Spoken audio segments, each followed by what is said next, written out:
Maintenant que l'enfant possède ce que Piaget appelle la permanence de l'objet, il passe du stade sensorimoteur au stade préopératoire, de 2 à 5 ans. Dans le stade préopératoire, Piaget pense que les enfants sont maintenant capables de se représenter mentalement des objets qui ne sont pas là. Ils sont donc capables d'utiliser des symboles pour faire référence à ces objets.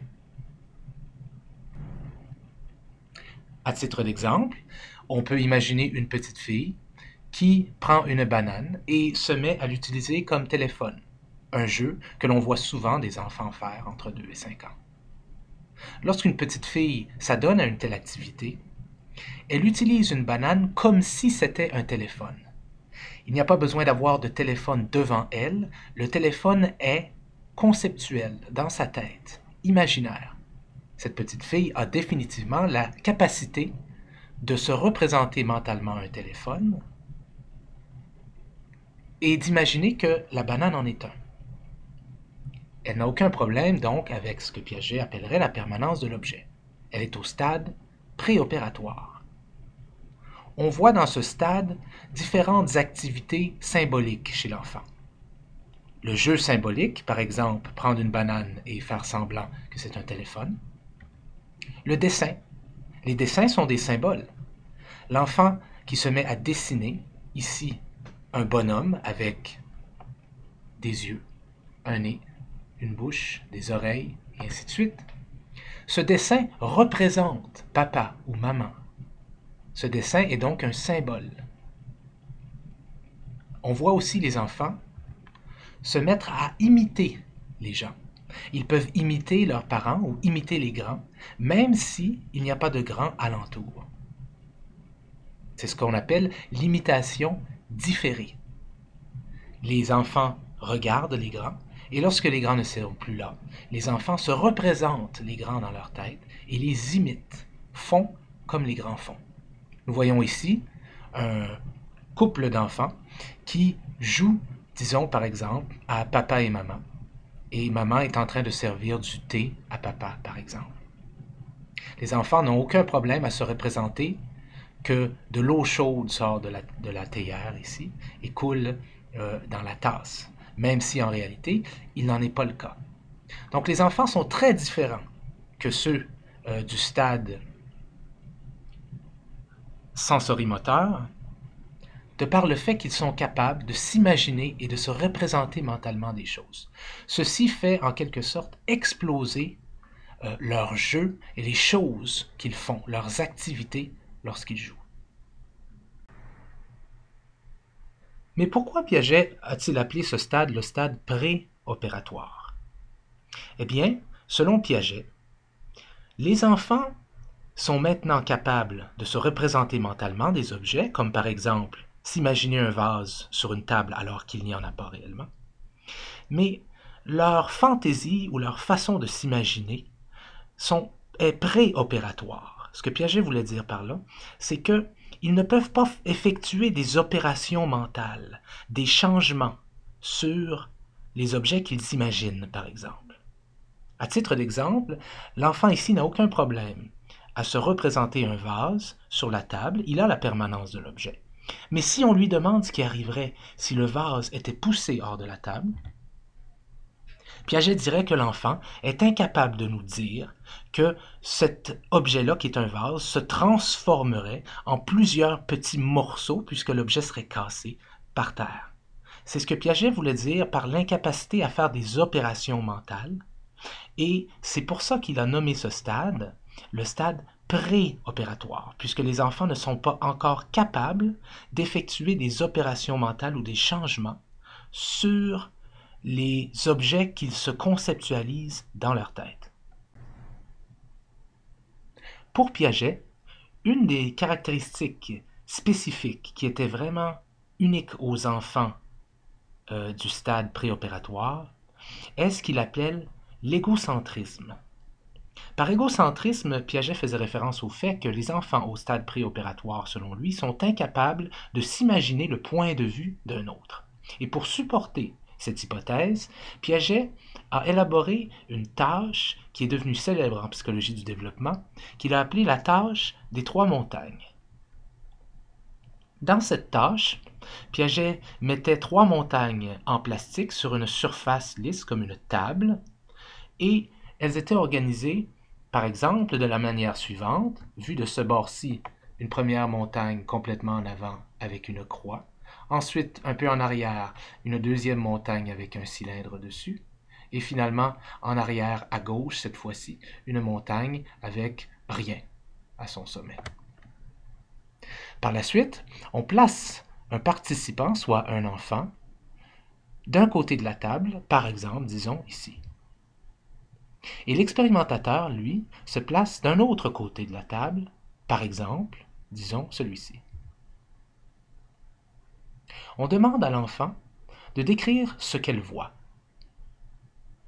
On s'attend à ce que l'enfant dise qu'elle voit au milieu et en avant une montagne avec une croix, en arrière complètement et à gauche une montagne avec rien en son sommet, et un peu plus en arrière, mais moins en arrière que celle-ci, une troisième montagne avec un cylindre en son sommet. À ce point, Piaget demandait maintenant à l'enfant de choisir parmi plusieurs images celles qui correspondaient à ce qu'il voyait, comme par exemple à partir d'ici.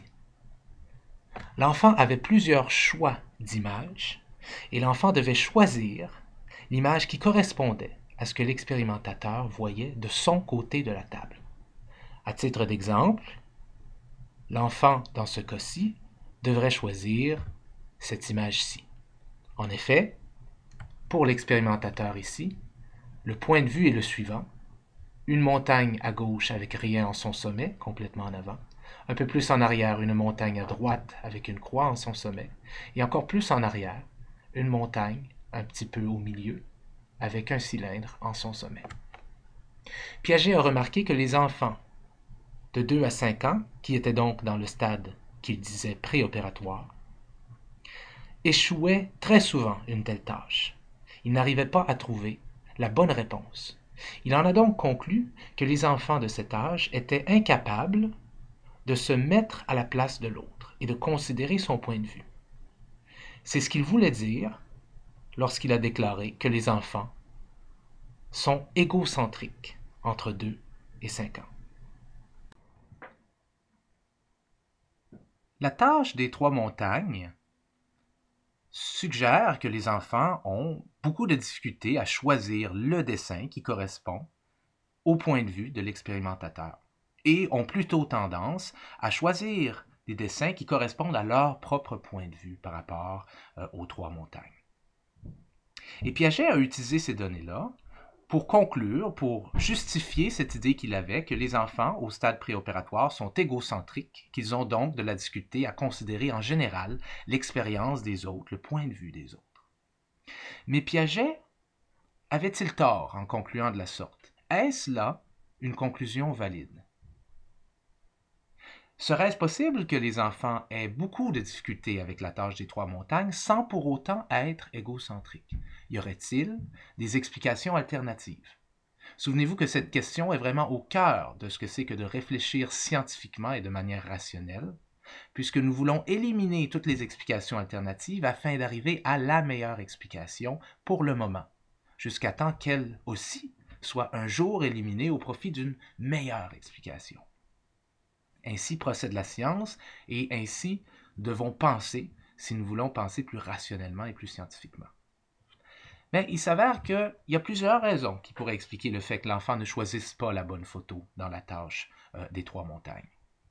Tout d'abord, c'est difficile, même pour un adulte. Cette tâche demande de visualiser dans sa tête un point de vue et d'en faire des rotations mentales, de le faire bouger et de regarder plusieurs photos pour voir si chaque photo correspond au point de vue qu'on a dans sa tête, qui est le point de vue de quelqu'un d'autre et de pas nous. C'est extrêmement difficile, même pour un adulte. Est-ce possible que les enfants, sans être égocentriques, aient simplement de la difficulté cognitivement à résoudre une telle tâche? De plus, la tâche n'est pas représentative de la réalité des enfants nécessairement. Des montagnes avec des croix et des cylindres dessus, ce ne sont pas des choses auxquelles les enfants sont habitués. Des poupées, des nounours, des vélos, des bonbons, oui, mais des montagnes avec des croix et des cylindres dessus, pas nécessairement. Est-ce possible que les enfants aient de la difficulté en partie parce qu'ils ne sont pas habitués avec un tel matériel? Peut-être. Troisièmement, il y a trop de dessins parmi lesquels choisir. 6, 7, parfois 10 dessins peut-être, selon différentes versions de la tâche. Ça fait beaucoup de dessins à comparer l'un avec l'autre. Et c'est ce que les enfants doivent faire. Regarder chacun des dessins et déterminer lequel correspond au point de vue de l'expérimentateur. Mais pour faire ça, il faut que les enfants soient capables de distinguer chacun des dessins entre eux. Ça demande beaucoup de mémoire à court terme, parce qu'il faut garder l'information de chaque dessin en mémoire à court terme pour l'évaluer avec chacun des autres dessins, pour trouver celui qui est le bon. C'est une tâche qui est très très importante au niveau de la mémoire à court terme, qui pèse très lourd sur le système de la mémoire à court terme, autant chez les enfants que chez les adultes. Et donc, il n'y a pas vraiment de mystère à savoir pourquoi les enfants auraient de la difficulté avec une telle tâche. Mais ce sont là des explications proposées. Ce que nous cherchons, c'est une étude qui démontrerait que Piaget avait tort par rapport à l'âge auquel il pensait que les enfants arrêtaient d'être égocentriques. Quel genre d'études pourrions-nous effectuer afin de démontrer que Piaget avait tort, que les enfants, bien avant 5 ans, étaient capables de considérer le point de vue des autres? Eh bien, une telle tâche a été effectuée dans les années 70 et elle a été appelée simplement la tâche du garçon et des policiers. Dans une telle tâche, on amène le participant enfant devant un jeu où on lui donne une poupée d'un petit garçon ici. Voici le participant, l'enfant, qui manipule la poupée d'un petit garçon ici. Et ce petit garçon-là, cette petite poupée-là, si on veut, se déplace dans un monde qui est fait de 4 coins. Ici, ici, ici et ici. Donc, il y a 2 murs perpendiculaires. Et on dit aux participants qu'il y a 2 poupées policières qui recherchent la petite poupée garçon parce que, présumément, il a fait quelque chose qu'il ne devait pas faire ou quelque chose comme ça. Et on dit aux participants que le but, c'est de placer la poupée du petit garçon de manière à ce que les policiers ne le voient pas. Et qu'est-ce qu'on découvre? C'est que bien avant ce que Piaget aurait pensé, la grande majorité, 90% des enfants de 4 ans, placent la poupée du petit garçon dans un endroit où les policiers, techniquement, ne peuvent pas la voir. Et lorsqu'on change les policiers de place, par exemple, si celui-ci allait ici, et si lui allait ici, eh bien, l'enfant, même de 4 ans, déplacerait la poupée du petit garçon ici, ou par exemple ici, afin que les 2 policiers ne puissent pas le voir. Ce que ceci démontre, c'est que déjà à 4 ans, les enfants sont capables de considérer le point de vue des poupées policières et d'adapter la position de la poupée du garçon en conséquence pour ne pas être vus. Piaget pensait que les enfants étaient incapables de ça jusqu'à la fin de 5 ans. Une telle étude ici, l'étude des poupées policiers et de la poupée du petit garçon, montre que les enfants sont capables à 4 ans, dès 4 ans, de considérer le point de vue des autres.